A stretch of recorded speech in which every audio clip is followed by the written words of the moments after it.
Alright, so all we need to do is add the little LED, which is just for debugging that you guys happen to have on your PCB, and then the power system, which is a little complicated, and I'll explain all the logic that we had when we did that. Real quick, kind of want to move this over here, thought it would look a little bit nicer. So for LED, simple, add LED wildcard.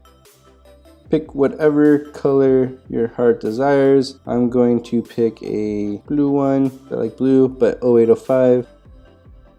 We need a 1K resistor, 0805, add a ground. The way we want to connect this is to pin 0, so we'll use MOSI. We don't want to use RX and TX, and obviously we don't want to use any of the other ones. We probably could use reset, but we have it connected to MOSI on the PCB board. So label this guy, name it MOSI,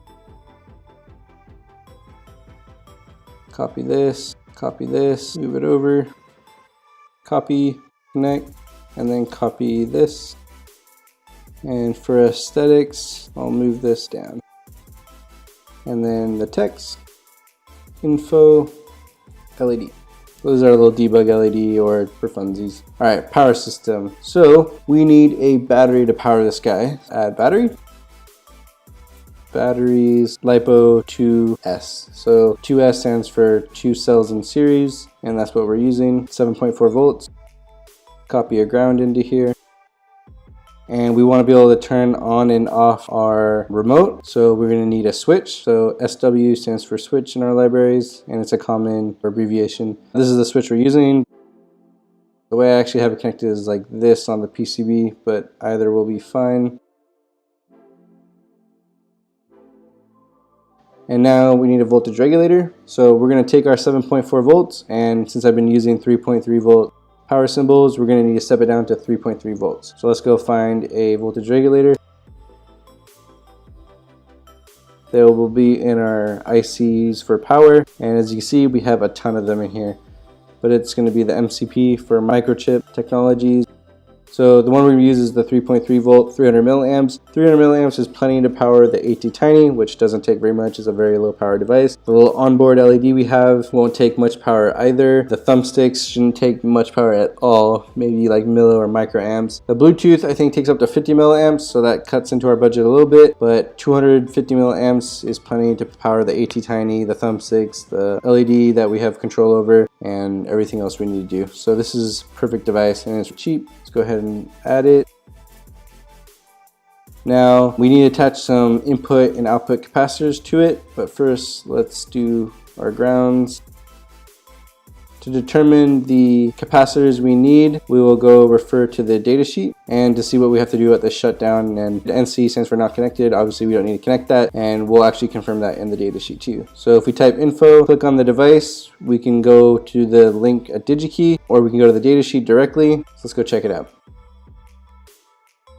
Alright, so this is the MCP 1802, 300 milliamps. This happens to be the 3.3 voltage one. This looks like the device we're connecting. You can see a bunch of the features that it has, but we're going to skip down. I highly recommend you guys go through it and just kind of understand it, some of the internals of how it's actually operating or how it works. So a typical circuit application, it says 1 microfarad on the input side, and that the shutdown should be connected to VN, and then 1 microfarad cap on the output. So we're pretty much going to add that. Feel free to scroll through the rest of the schematic if you want more details. It might even explain why 1 microfarad. But in general, most microcontrollers like 0.1 microfarad, 1 microfarad, 10 microfarad, something like that, along that range. The other thing I want to point your guys' attention to is a description of each of the pins.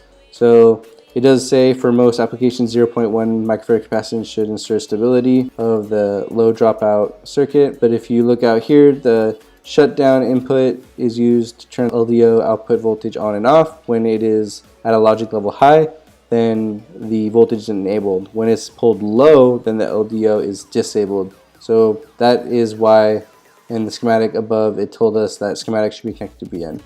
So let's go ahead and do that. Not connected is not connected, probably just to fit the 5-pin package. And let's go ahead and add that 1 microfarad cap, and it's 0805 size. Put it right here. We'll just shift this over a little bit. That looks good. Copy ground. And then since we need 0.1 on the other side as well, just copy this over, connect it, ground. Probably could have copied the whole thing. And then we like to put an LED either on the input side or on the output side. In this schematic, I happen to put on the input side, so let's add one more LED. We could do the same color, but I'll do a different one. In this case, let's do green. And so this one will tell us if our circuit is on. And for this LED, we're going to need a resistor, and 1K is fine. Probably much bigger than we need. However, I don't need it to be that bright. It's just an indicator that the remote is on. We need something to show that this 3.3 volt output is connected to everything, so we just need our 3.3 volt power symbol. Then our beautiful walls to encapsulate our circuit, just for aesthetics. And let's call this our power system. Cool, so that's it. That's our schematic. And hopefully you guys are able to follow some of it and some of the reasoning. So in the next video, we will go ahead and start doing the board, which is going to be a lot more complicated and take some more time, and we have to be a little bit more careful about things. And so I'll see you guys then. Catch you later, nerds.